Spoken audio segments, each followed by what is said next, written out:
The House will come to order.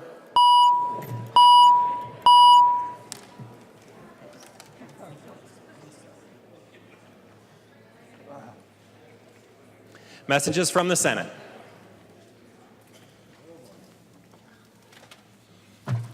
Message from the Senate. Mr. Speaker, I hereby announce the passage by the Senate. The following House file herewith returned is amended by the Senate, in which concurrence the House is respectfully requested. House file number 4385, an act relating to taxation. Davids moved that the House refuse to concur in the Senate amendments to House file number 4385, that the Speaker appoint a conference committee of 5 members of the House, and that the House requests that a like committee be appointed by the Senate to confer on the disagreeing votes of the 2 houses. I recognize the member from Fillmore, Representative Davids, to the motion to refuse to concur. Thank you, Mr. Speaker. Members, this is the House Tax Conformity Bill. We do need to go to conference, but I think we're pretty close. Discussion on the Davids motion. Yep. Any further discussion on the Davids motion? Seeing no further discussion, all those in favor of the motion to refuse to concur on House File 4385 signify by saying aye. Aye. Those opposed, no. The motion prevails. Messages from the Senate. Message from the Senate. Mr. Speaker, I hereby announce the passage by the Senate of the following House file herewith returned as amended by the Senate, in which the amendments and concurrence of the House is respectfully requested. House file number 2899, an act relating to insurance. The message is signed Cal R. Ludeman, Secretary of the Senate. Howe moves that the House refuse to concur in the Senate amendments to House file number 2899, that the Speaker appoint a conference committee of 3 members of the House, and that the House requests that a like committee be appointed by the Senate to confer on the disagreeing votes of the 2 houses. Recognize the member from Stearns, Representative Howe, to speak to your motion to refuse to concur. Thank you, Mr. Speaker. And the bill was dealing with the rebated deductibles, and they tacked on a bill dealing with video games. So I refuse to concur, and I believe that we need to go to conference. Any further discussion on the Howe motion to refuse to concur on House File 2899? Seeing no discussion, all those in favor of the motion to refuse to concur signify by saying aye. Aye. Those opposed, no. The motion prevails. Messages from the Senate. Message from the Senate. Mr. Speaker, I hereby announce that the Senate refuses to concur in the House amendments to the following Senate file. Senate file number 3656, an act relating to state government. The message is signed Cal R. Ludeman, Secretary of the Senate. Knobloch moves that the House accede to the request of the Senate and that the Speaker appoint a conference committee of 5 members of the House to meet with a like committee appointed by the Senate on the disagreeing votes of the 2 houses on Senate file number 3656. Recognize the member from Sherburne, Representative Knobloch, to the motion. Mr. Speaker, members, that is my motion. There are, as you expect, a large number of differences. I'd appreciate your support for the motion. Discussion on the Knobloch motion. Seeing no discussion, all those in favor signify by saying aye. Aye. Those opposed, no. Motion prevails. Announcements by the Speaker. Announcement by the Speaker. The Speaker announces the appointment of the following members of the House to a conference committee on House File number 2899.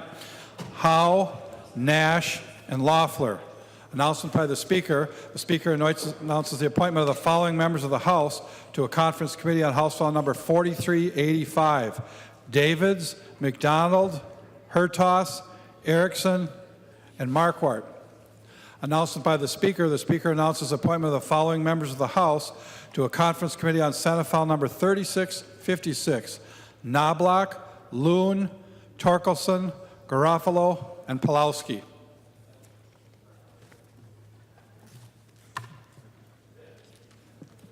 Messages from the Senate.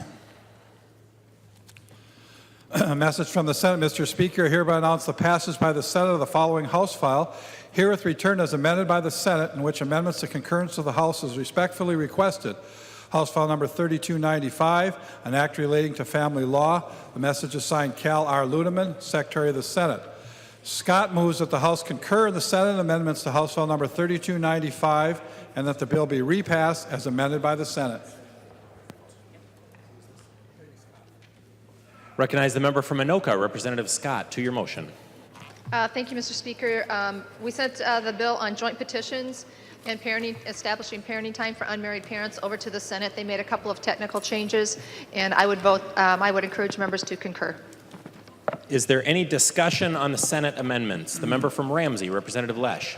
Thank you, Mr. Speaker. Members, I've reviewed the changes in the concurrence, and I agree with Representative Scott and urge a green vote. Any further discussion on the Senate amendments? There being no further discussion, all those in favor of the motion to concur with the Senate amendments say aye. Those opposed, no. The motion prevails. The clerk will give the bill its third reading as amended by Senate. Third reading, House File Number 3295, as amended by the Senate. Third reading as amended by Senate. Any further discussion on the bill? Seeing no further discussion, the clerk will take the roll on the bill.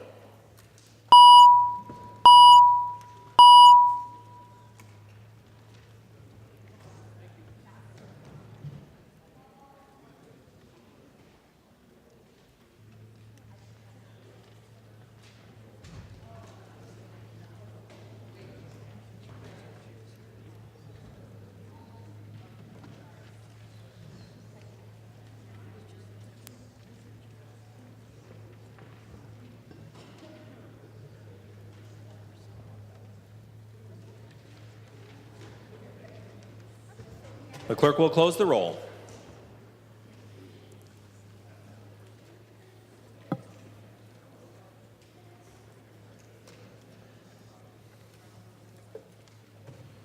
There being 127 ayes and 0 nays, the bill is repassed as amended by Senate and its title agreed to. Conference Committee reports on House files. Conference Committee report on House files. Conference Committee report on House File Number 3280, an act relating to the environment. The report is addressed to the Honorable Kurt L. Doudt, Speaker of the House, the Honorable Michelle L. Fischbach, President of the Senate. The Conference Committee is signed by all three conferees on the part of the House and all three conferees on the part of the Senate. Lueck moves that the report of the Conference Committee on House File Number 3280 be adopted and that the bill be repassed as amended by the Conference Committee. I recognize the member from Aiken, Representative Lueck, to explain the report. Thank you, Mr. Speaker. The Conference Committee report is almost essentially what we passed off the floor earlier. What we did do was take up a suggestion that came first from Representative Sundin that would add some actual dollars to work on wild rice. That's the only difference is there's an increase in dollars that would go to the DNR. And I would ask for your support. Any discussion on the Conference Committee report?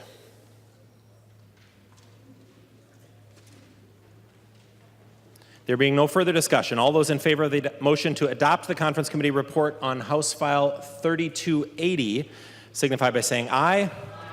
Those opposed, no. The motion prevails.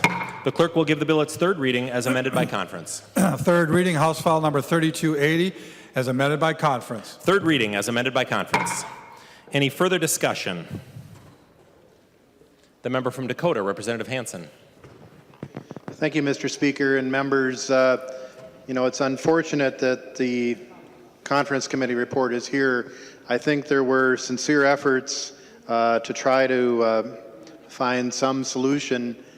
And right before the Conference Committee met, the governor did send a letter showing his intent to veto this. So I think that's what will happen. We've got a couple weeks left of session. There was the opportunity to continue the conversation and try to find something that would be agreeable to both sides, but the decision was made somewhere to plow ahead, and it looks like that's what we're doing. Unfortunate, but I'm going to continue to vote no. The additional dollars did not add anything substantive to the conclusion, whereas an actual conversation may have. Any further discussion? The member from Roseau, Representative Fabian. Thank you, Mr. Chair and members. I support the passage of the bill. I think that the administration has talked about wanting to do more negotiating and so forth. The reality is they've had all kinds of opportunities to engage in this process. They've chosen really basically not to get engaged. You can ask the chief author of the bill. To the best of my knowledge, no language has been brought forth by the Minnesota Pollution Control Agency. When they found out about the conference committee meeting last week, all of a sudden then they showed up and they wanted to do some more negotiating and so forth. We've reached a point where we need to make a decision on this bill. We need to get it passed. We need to send it to the governor and send a message that, that this is an issue that needs to be dealt with. What's in this bill?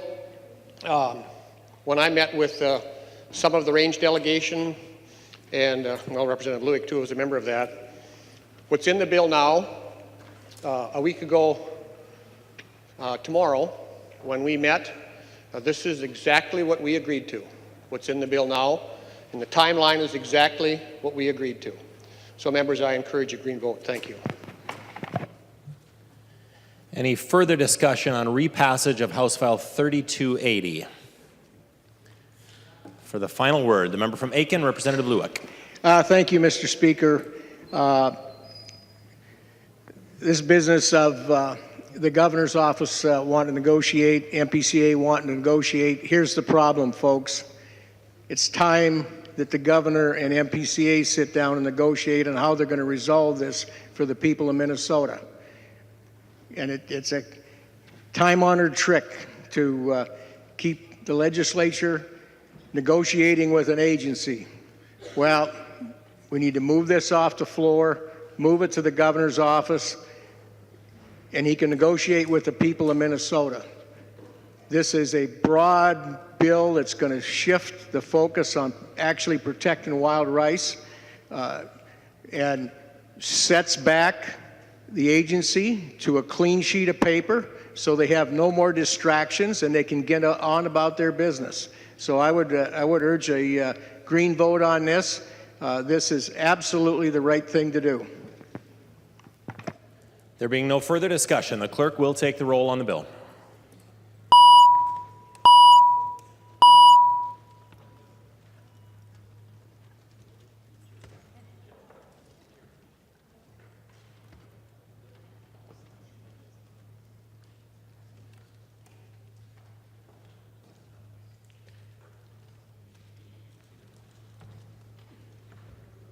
The clerk will close the roll.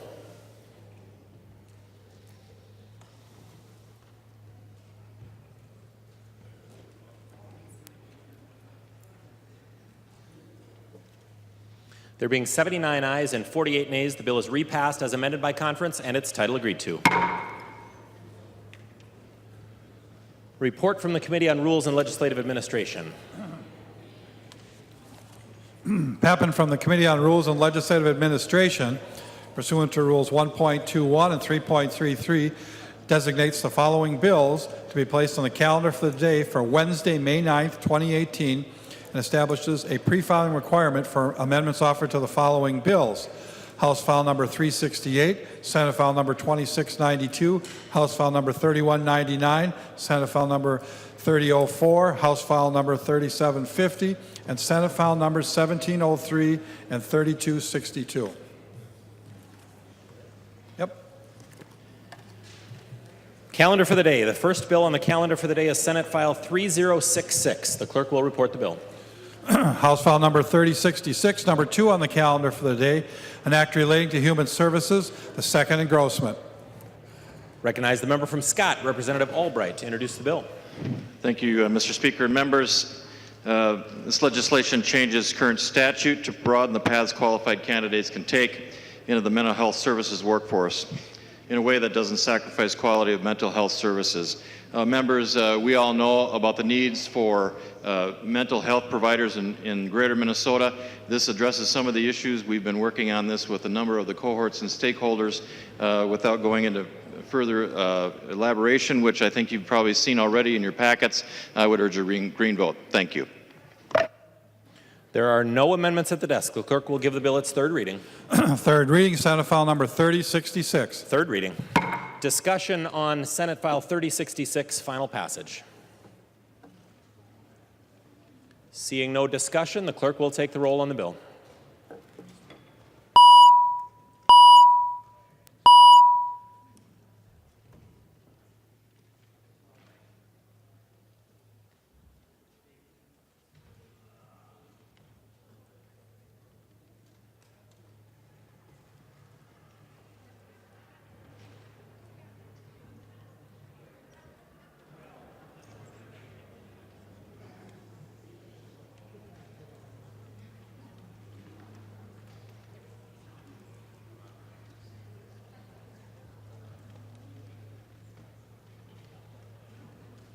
The clerk will close the roll.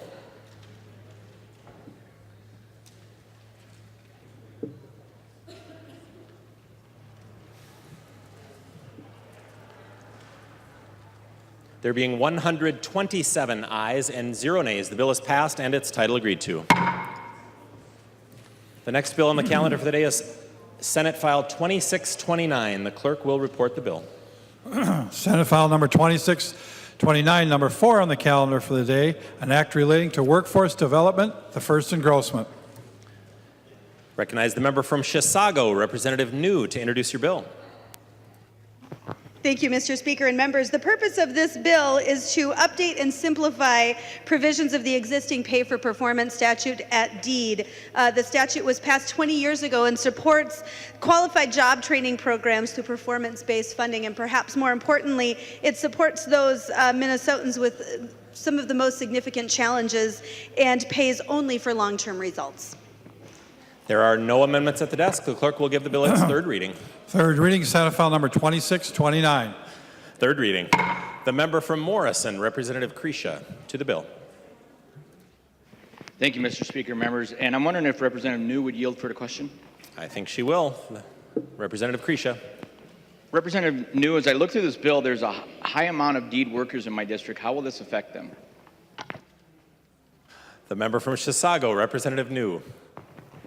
Thank you, Mr. Speaker and Representative Crecia. I'm not sure that this has an impact on deed workers. What this will affect is those programs who take advantage of the pay-for-performance statute. The member from Morrison, Representative Crecia. Well, thank you for that. And thank you. I'm sorry, you said deed. I thought you said deet, so we're good. Any further discussion on the bill? Seeing no further discussion, the clerk will take the roll on the bill.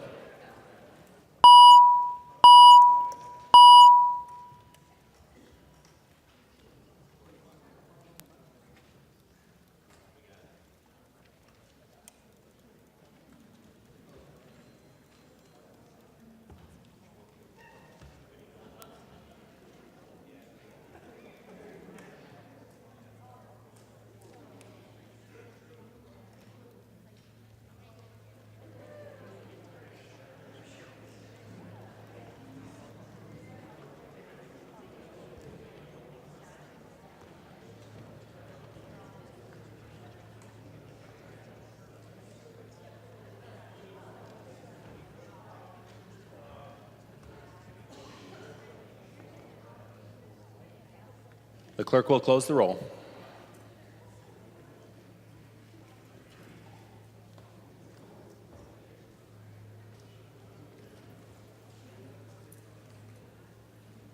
There being 126 ayes and 0 nays, the bill is passed and its title agreed to. The next bill on the calendar for the day is House File 3763. The clerk will report the bill. House File Number 3763, number 5 on the calendar for the day, an act relating to economic development.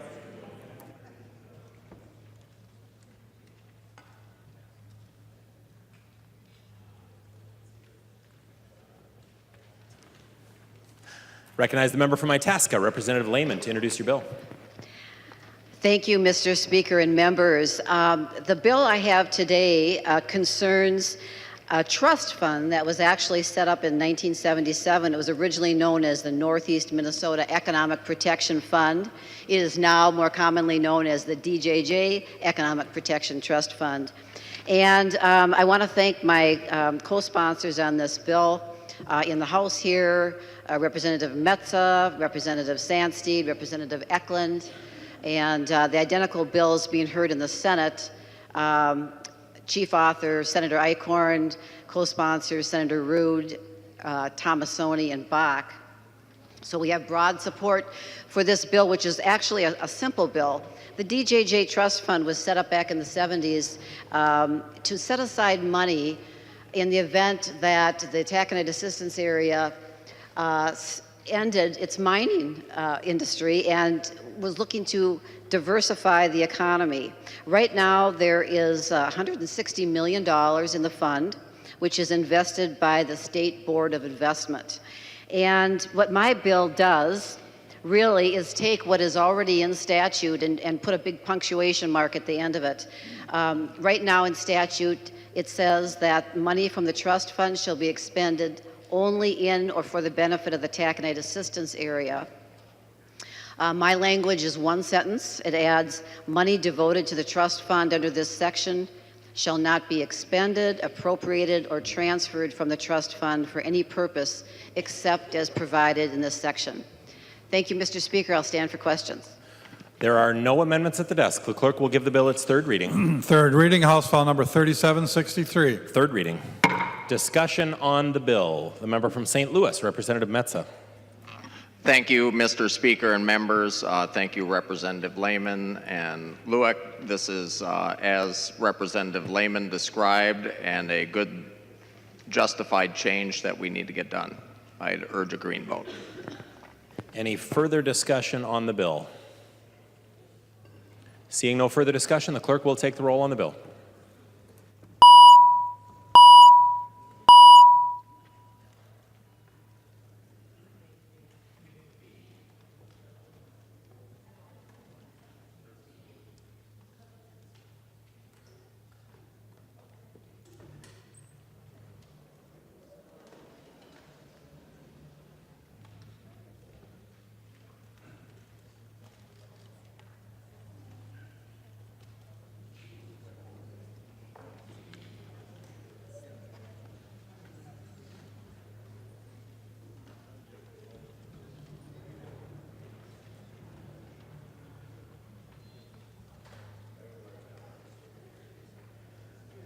The clerk will close the roll.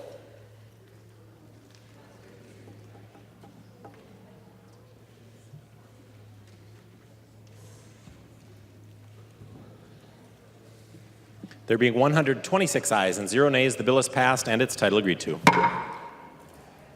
The next bill on the calendar for the day is House File 2746. The clerk will report the bill. House File Number 2746, number 6 on the calendar for the day, an act relating to health.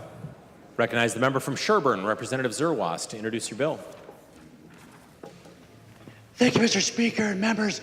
Members, House File 2746 is a cleanup bill from last year. It deals with advanced practice nurses and physician assistants and their ability to write emergency or fill emergency prescription eyeglass prescriptions. And so last year at the end of Senate, we had agreed on a position in the House. The Senate went a different direction. The stakeholders have met over the interim, and we're correcting that error. Thank you, Mr. Speaker. There are no amendments at the desk. The clerk will give the bill its third reading. Third reading, House File Number 2746. Third reading. Discussion on the bill. The member from Olmsted, Representative Liebling. Thank you, Mr. Speaker. Would Representative Zerwas yield to a question? He will yield. Representative Liebling. Thank you, Mr. Speaker. So, Representative Zerwas, in committee, I recall that there were some, this is not one of those so-called peace in the valley bills. I know somebody somewhere is marking their bingo card when I say that, I know. But I wonder if you could tell the body who's in favor of the bill and who is opposed to it, if anyone remains opposed. The member from Sherburne, Representative Zerwas. Mr. Speaker, members, Representative Liebling, The bill was brought back to us because of some concern from the optometrists from the language that was passed at the end of session last year. This is addressing those concerns. I've had nobody from the advanced practice nurses or the optometrists contact with concerns over the current language of this bill. So I believe there is peace in the valley. Representative Liebling. Thank you, Mr. Speaker. Well, Representative Zerwas, in committee, I seem to recall that the physician assistants didn't support this. So I think, correct me if I'm wrong, but what the bill is doing is taking, so we have a bill, we have language from last year that allows emergency eyeglass prescriptions to be written by physicians, I believe. And then we have also APRNs, advanced practice registered nurses, who, as this body may remember, now can practice independently and do a lot of things that physicians can do, and also physician assistants who also do a lot in practice and work under the supervision, whether close or loose, of a physician. And so they can also do this prescription. And then what the bill is doing is removing the ability for APRNs and physician assistants to be able to write these prescriptions. So if you would yield again, Mr. Speaker. He will yield. Representative Liebling. Thank you, Mr. Speaker. So Representative Zerwas, could you just explain why those two categories of practitioners, who we give them so much ability and they in fact are very capable of doing many, many things, why should they not be able to do this one thing that they right now in law are allowed to do? Representative Zerwas. Thank you, Mr. Speaker. Members, Representative Liebling. Last year we put forward a bill that made a whole host of technical changes and signature requirements, allowing physician assistants and advanced practice nurses to sign documentation that under current law physicians were able to do, going a long way, as you alluded to their autonomous practice capabilities under state statute. That bill, what I had committed to this chamber and what I had committed previously to the stakeholders, was to put forth a bill that had all relevant stakeholders in 100% agreement last year. Unfortunately, at the last minute, the Senate kept the prescription eyeglass provision that was opposed by the optometrists in the language. Stakeholders during the interim contacted me, and I told them that I would rectify that scenario by removing the APRN and physician assistant emergency eyeglass prescriptive authority in this legislative session. Since then, I have not heard from the optometrists with concerns with the switch we're making. I have not heard from the APRNs with the switch that we are having. I had one meeting with the group representing physician assistants, just wondering why they were being dragged back into this. And I told them it was a part of the original deal from last year and just me keeping my word. Member from Olmsted, Representative Liebling. Well, thank you, Mr. Speaker, and Representative Zerwas. So you made a mistake, or somebody made a mistake last year, but that doesn't explain to us here why we are taking this authority away from a couple of categories of practitioners. I mean, it's your answer was kind of, this was an agreement you made and they shouldn't have been given this. But I haven't heard a word that there's been a problem with their having this authority, or that these groups don't want this authority. It's somebody else who doesn't want them to have it, namely the optometrists. But I don't really see, and we did hear testimony in committee that the physician assistants don't support the bill. They don't want to be taken out. So this isn't so-called peace in the valley, and I personally am not going to support the change, because I like to understand the rationale for the change that I'm making, why I'm taking away from a category of practitioner the ability to do something, not just that somebody wants it or doesn't want it. That isn't, to me, a good enough answer. I understand that you're keeping a commitment, completely understand that, but as an independent member on this floor, the rationale has not been significantly explained to me why I should vote for the bill. Thank you. Any further discussion? The member from Ramsey, Representative Pinto. Thank you, Mr. Speaker. I guess I just want to clarify with Representative Zerwas if he'll yield as to whether the physician assistants then, is it fair to say that although the other groups you mentioned are supportive, as far as you know, the physician assistants group is opposed to this bill? Thank you, Mr. Speaker. He will yield. Representative Zerwas. Mr. Speaker, members, Representative Pinto, I had one individual from a physician assistant group contact me a few months ago wanting to know what was going on and with concerns and why the proposed change in statute. I explained the challenge that we had at the end of session and why I was making the change back because of my commitment to having a scope of practice change that everybody agreed to. I have not been contacted since that initial conversation. Any further discussion? Seeing no further discussion, the clerk will take the roll on the bill.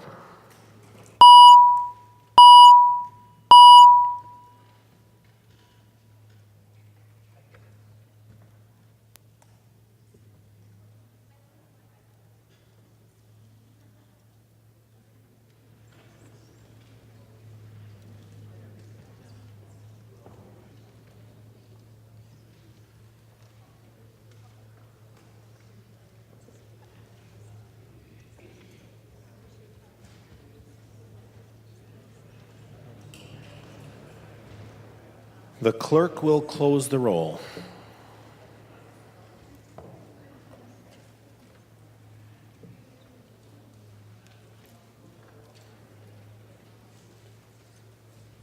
There being 100 ayes and 26 nays, the bill is passed and its title agreed to.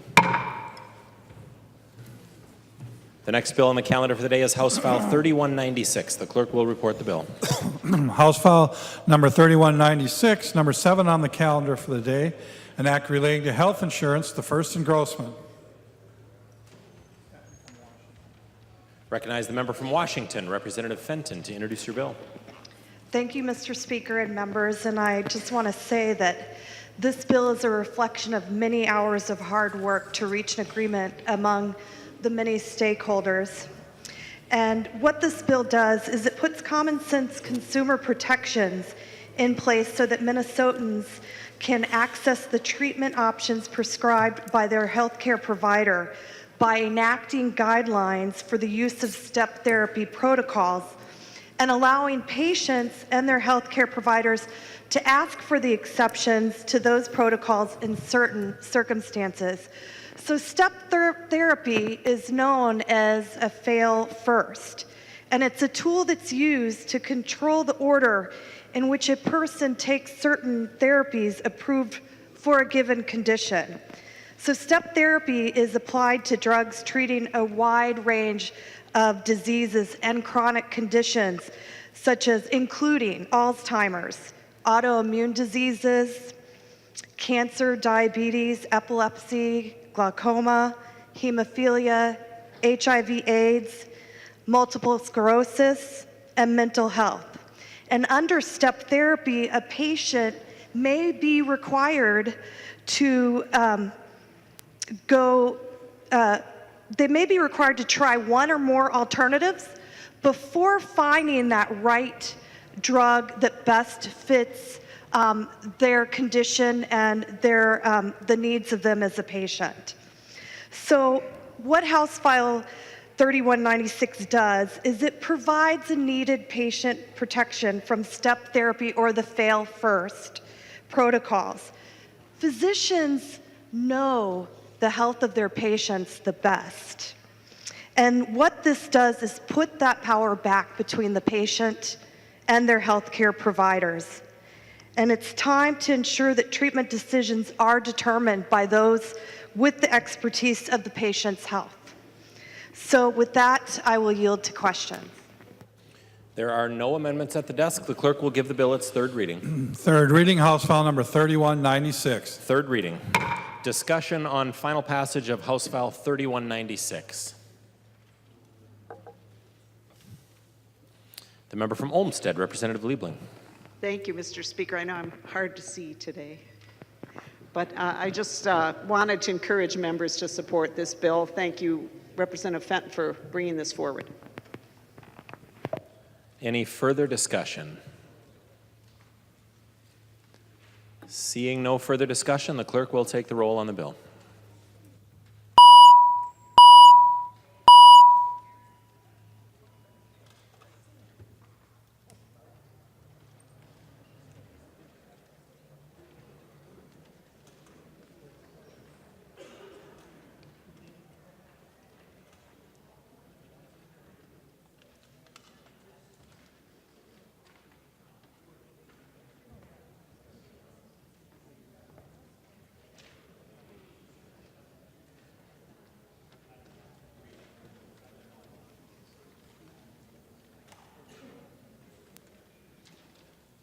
The clerk will close the roll.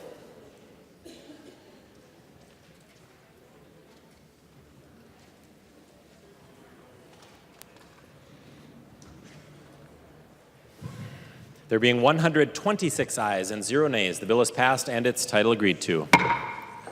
The next bill on the calendar for the day is House File 3689. The clerk will report the bill.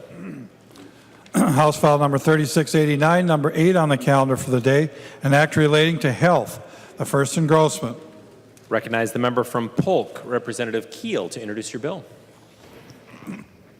Thank you, Mr. Speaker and members. House File 3689 is a department bill. This is legislation that adds birth defects that result in a stillbirth to the birth defects information system.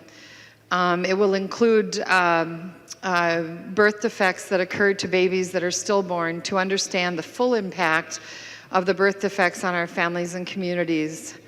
As with live births, parents who experience stillbirths can be informed about the program, data privacy, and their right to have their identifying information removed would be an opt-out.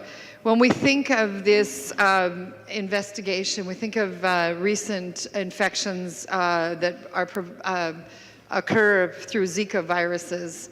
And there is a belief that this may also cause a higher risk in stillbirth. And so that is something that the department wants to be investigating. And the point in all this is to be able to help families so that they are able to recognize and stop, make sure that the pregnancy is healthy and that they can avoid that in the future. So there's some new scientific evidence out that helps our to-be mothers, then give them the knowledge to take care of their unborn children as they're being developed. There are no amendments at the desk. The clerk will give the bill its third reading. Third reading, House File number 3689. Third reading. Discussion on final passage of House File 3689.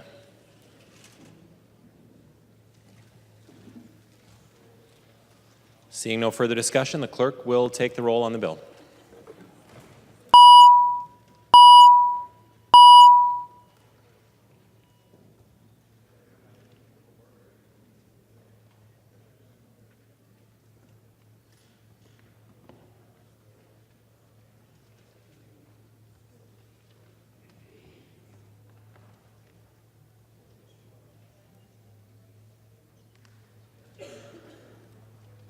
The clerk will close the roll.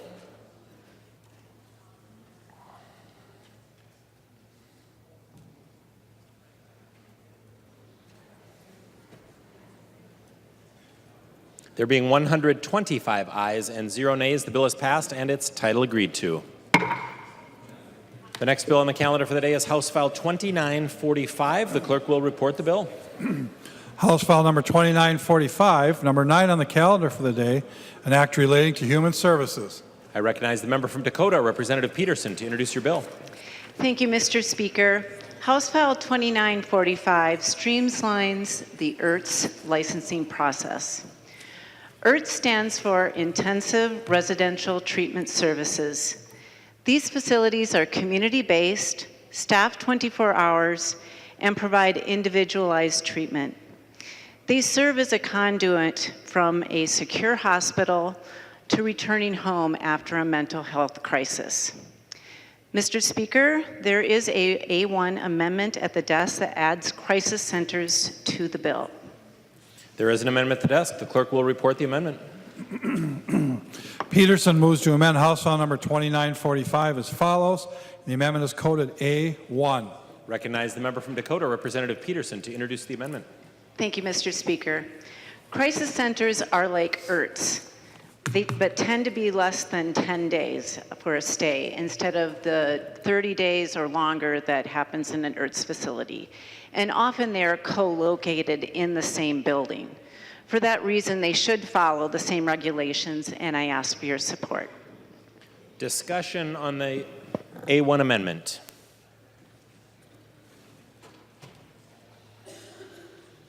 Seeing no discussion, all those in favor of adoption of the A1 amendment signify by saying aye. Those opposed, no. The motion prevails and the amendment is adopted. There are no further amendments at the desk. The clerk will give the bill its third reading. Third reading, House File Number 2945 as amended. Third reading. Discussion on final passage of 2945 as amended. The member from Dakota, Representative Peterson. Thank you. As you may know, we have a shortage of mental health beds in our hospitals and IRTs in our community. This legislation helps to get people the right help at the right place at the right time. If there are more IRTs facilities available, it will free up more mental health hospital beds. In fact, a study done with 20 hospitals in 2016 showed that 639 hospital days could have been avoided if more IRTs beds had been available. Hospital stays are also more expensive, so this legislation will help reduce healthcare costs. Currently, the process to approve an IRTs facility can take years. This bill provides more streamlined approach by having the provider entity specify the need, then submit it to the county for approval. If the local health authority does not respond within 60 days, Department of Human Services Commissioner can determine the need. The provider would continue the same local government process that's in place now.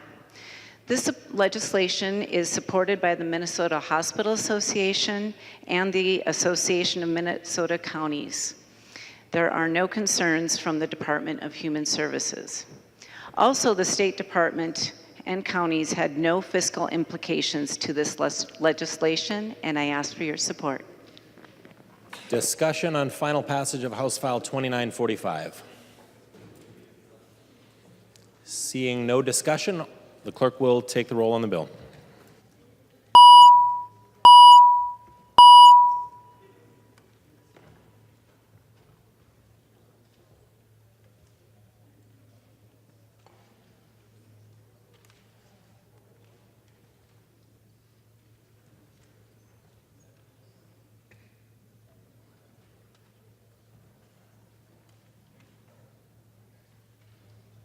The clerk will close the roll.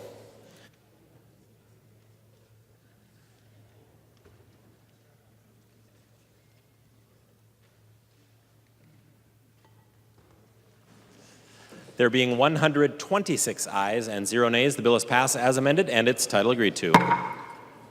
The next bill on the calendar for the day is House File 3015. The clerk will report the bill. House File Number 3015, number 10 on the calendar for the day, an act relating to human services. I recognize the member from Olmsted, Representative Quam, to introduce your bill. Thank you, Mr. Speaker and members. This is a bill for child care providers to get rid of some duplicative citation notification and posting. And basically, I want daycare providers to know that we heard and listened, we respect them, and we're passing this bill. Thank you. There are no amendments at the desk. The clerk will give the bill its third reading. Third reading, House File Number 3015. Third reading. Discussion on final passage of House File 3015. The member from Olmsted, Representative Liebling. Thank you, Mr. Speaker. I won't ask Representative Quam to yield, but I think it would be nice if he would explain a little bit what the bill does, not just say that we're doing it for somebody, but actually tell the members what they're voting on. Thank you. The member from Olmsted, Representative Quam. Thank you, Mr. Speaker and Representative Liebling, as I mentioned, it gets rid of duplicative corrective action posting. That means that since it's posted online, it doesn't have to be posted for years on the wall, especially since many of these are things that are taken care of in days. And so that we heard there was no testimony against. The department testified for this verbiage and supported it in, I believe, at least one or two committees that you were present in listening to the bill. So I think that should be explanation enough. It's a short bill. Thank you. Any further discussion on the bill? Seeing no further discussion, the clerk will take the roll on the bill.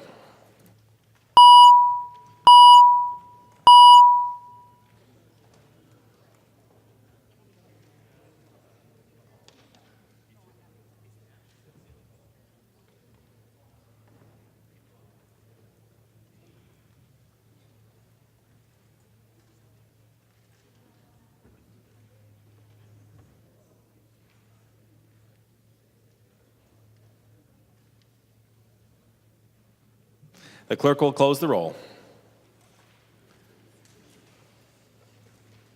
There being 126 ayes and 0 nays, the bill is passed and its title agreed to. The next bill on the calendar for the day is Senate File 2865. The clerk will report the bill. Senate File number 2865, number 12 on the calendar for the day, an act relating to health occupations, the first engrossment. I recognize the member from Wright, Representative McDonald, who will explain the bill. Thank you, Mr. Speaker. Members, oftentimes on the House floor, we'll hear some controversial bills, Representative Zerwas, some complicated bills, Representative Dean M., some boring bills, Representative Smith, or not so exciting bills. Some crazy bills, Representative Lucero. They're always good, though. And then, members, some very simple bills, and that's what House File 2865 is. It's a very, very simple bill. What it does is it repeals the term limits for physician's assistants. Many of you know physician's assistants are experts in their fields. Current law only allows them to serve 2 executive terms and then negating their expertise. So this bill just allows them to continue their experts field in physician's assistants. Members, right now I'll sit down and stand for questions.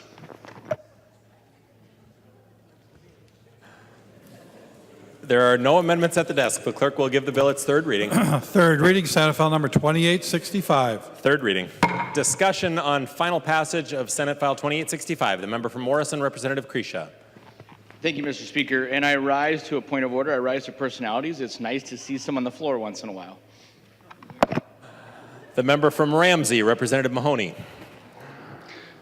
Mr. Speaker, to the author, you know, we're all what's the word, entitled to our facts, but not all facts are right. And whenever you get up and say it's a simple bill, well, I'll just leave it at that. The member from Hennepin, Representative Dean R. Thank you, Mr. Speaker, and I'd like to ask if Representative McDonald would yield to a question. He will yield. Representative Dean. Representative McDonald, so as I'm looking at this, it says it removes the term limit for the, Physician Assistants Advisory Council. Are there a series of rotating different sections of people that serve on this committee, and that would apply 100% to everybody?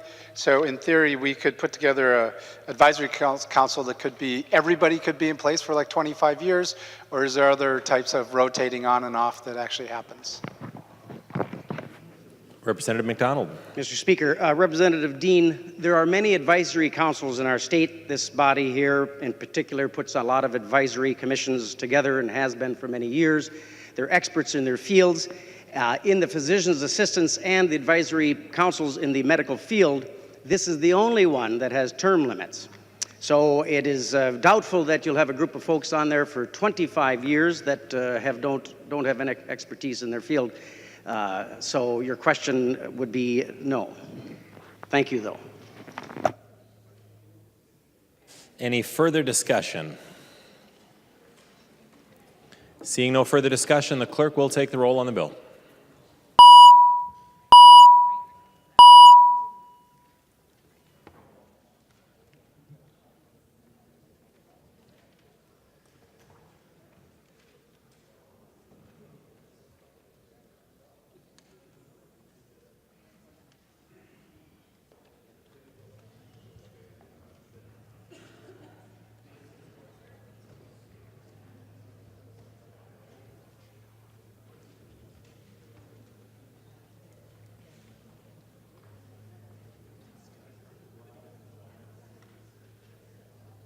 The clerk will close the roll.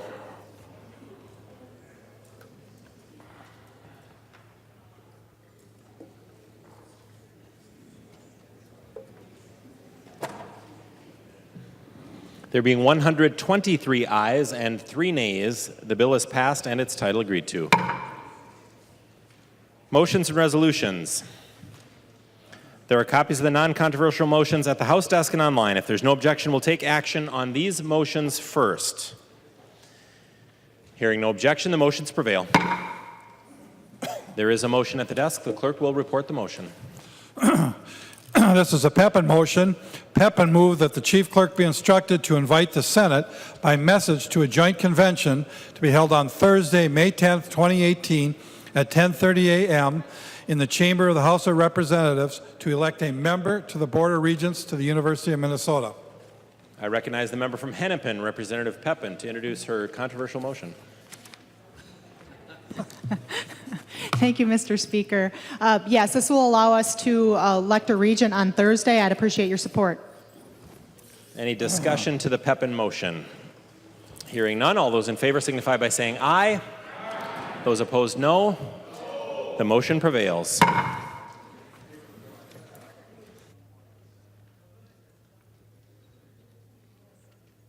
Recognize the member from Ramsey, Representative Kanesh Padeen. For what purpose do you rise? Thank you, Chair. Thank you, members.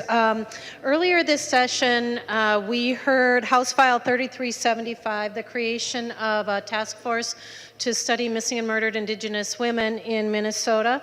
Our House legislator passed that with unanimous support, and our Native American caucus would like to thank you all for that.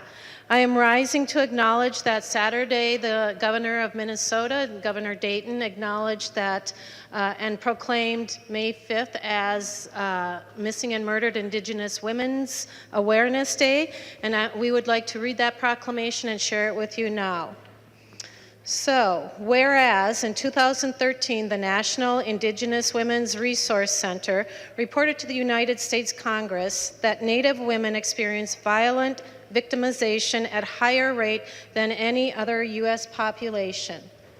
And whereas Native women suffer from violence at a rate 2.5 times greater than any other group, and more than 1/3 of Native American women and Alaskan Native women will be raped, and approximately 2/3 will be physically assaulted in their lifetime. At this time, I would like to yield to my colleague, Representative Becker-Finn. Representative Becker-Finn. Whereas this sadness and trauma spans generations, Native women have experienced sexual trauma related to sex trafficking since initial European colonization of the continent, and this violence and loss continues today. And whereas in some regions of Minnesota, Native women are murdered at rates that are more than 10 times the national average. And at this time, I yield to Representative Flanagan. Representative Flanagan. Whereas this is not only a problem in tribal communities, it is a problem that affects Native women living in Minneapolis and St. Paul and the suburbs and small towns throughout Minnesota. And whereas violence against our Indigenous women is staggering and heartbreaking. These are our sisters, our mothers, our daughters, our aunties, our colleagues, our neighbors, and at this time I'll yield to Representative Allen. Representative Allen. Whereas it is imperative that we reduce and end violence against Indigenous women and girls and help victims and communities heal from gender violence, and whereas Murdered and Missing Indigenous Women Awareness Day seeks to build support and increase awareness in Minnesota and across the United States. And Mr. Speaker, I yield to Representative Kunesh Podine. Representative Kunesh Podine. Now, therefore, I, Mark Dayton, Governor of Minnesota, do hereby proclaim Saturday, May 5th, 2018, as Murdered and Missing Indigenous Women and Awareness Day in the state of Minnesota. Thank you all. Announcements. The member from Rice, Representative Bly. Thank you, Speaker. I have a House resolution that you may have received a copy of. I apologize if there was confusion about the proclamation that was being announced. I didn't mean to take anything away from that proclamation. So during the First World War, the Navy took over control of all wireless stations and prohibited the use of wireless broadcasting, as this was the beginning of wireless transmission. Many areas were still experimenting with this new means of communication. After the armistice was signed, this prohibition was lifted, and among those who began to experiment with wireless transmission was a St. Olaf College professor, Eric Ketley, and his students Norris Glasso and Hector Skifter. Their first transmission was in November 1918, 100 years ago this year, which amounted to the first broadcast of what was to become WCAL. On May 6, 1922, Hector Skifter applied for and got for St. Olaf a broadcasting license, allowing the college to broadcast programming under the call letters WCAL. The inaugural program on May 19, 1922 consisted of classical music provided in live performance by students and faculty and talks by the faculty. On January 1st, 1924, St. Olaf broadcast New Year's greetings in 19 languages. Nearly 10,000 reported hearing the greetings from every state in the Union and from Canada and Mexico. Later that year, WCAL became the first listener-supported radio station in the nation. Beginning in 1925, St. Olaf offered a 60-year service to immigrants by providing worship services in Norwegian, Swedish, Danish, German, and Finnish, and after World War II added Latvian and Estonian. In 1968, WCAL hired the first female staff announcer in the Twin Cities area. In the 1970s and 80s, WCAL presented music of the African American community in its program Black Voices, Black Sounds, and Shades of Black, adding to its tradition of classical jazz and folk music programming. In the 1990s, WCAL produced award-winning programming about children's issues. However, in 2004, WCAL ended its broadcasting when it was purchased by Minnesota Public Radio, and a historic voice was lost to the Midwest in Minnesota. And so that's historic entity not to be forgotten. I have introduced this resolution to recognize the innovation and service offered by St. Olaf students and community as a significant cultural offering to the citizens of Minnesota 100 years ago this coming November. So I know we've heard and celebrated the 50 years that Minnesota Public Radio has been in operation, and I just wanted to remind members of the contribution of students at St. Olaf College. Thank you.